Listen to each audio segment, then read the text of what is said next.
السلام عليكم ورحمة الله وبركاته.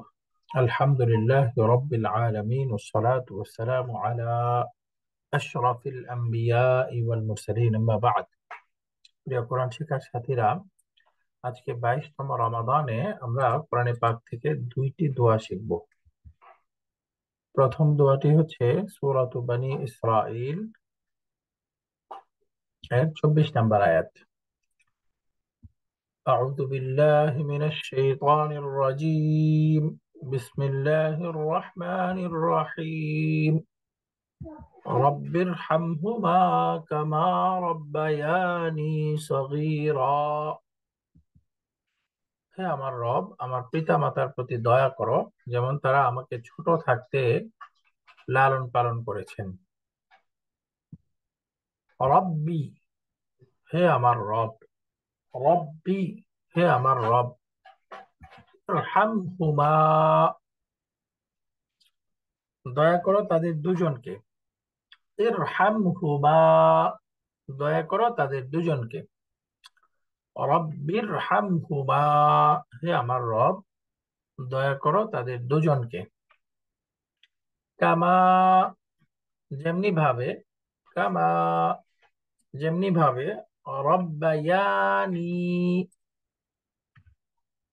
আমাকে দুজনে লালন পালন করেছেন। রব্বায়ানি, আমাকে দুজনে পালন করেছেন। সগীরা, ছেলেবেলায়, ছোটবেলায়। সগীরা, ছোটবেলায়। কামা রব্বায়ানি সগীরা, যেমন আমাকে তারা দুজন ছোটবেলায় লালন পালন করেছেন। সম্পূর্ণ দোয়াটি হচ্ছে রব্বির হামহুমা কামা রব্বায়ানি সগীরা। হে আমার রব, আমার পিতামাতার প্রতি দয়া করো, যেমন তারা আমাকে ছোটবেলায় দয়া করে লালন পালন করেছেন। আজকের দ্বিতীয় দোয়াটি হচ্ছে সূরাত তাহা আয়াত নাম্বার 114। ছোট্ট দোয়া। বিসমিল্লাহির রহমানির রহিম। রব্বি জিদনি ইলমা, হে আমার রব, আমার জ্ঞান বাড়িয়ে দাও।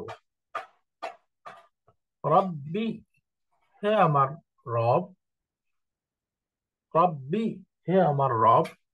জিদনি, আমাকে বাড়িয়ে দাও। জিদনি, আমাকে বাড়িয়ে দাও। ইলমান, জ্ঞান। ইলমান, জ্ঞান।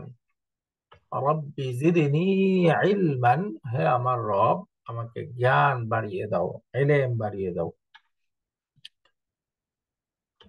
তো পুরো আয়াতটি রব্বি জিদনি ইলমা, হে আমার রব, আমার জ্ঞান বৃদ্ধি করে দাও, বাড়িয়ে দাও।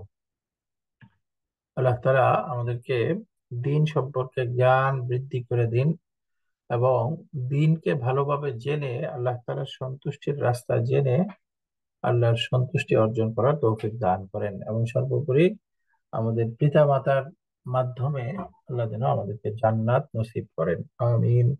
ওয়া আখিরু দাওয়ানা আলহামদুলিল্লাহি রাব্বিল আলামিন। জাযাকুমুল্লাহু খাইরান। আসসালামু আলাইকুম ওয়া রাহমাতুল্লাহি ওয়া বারাকাতুহু।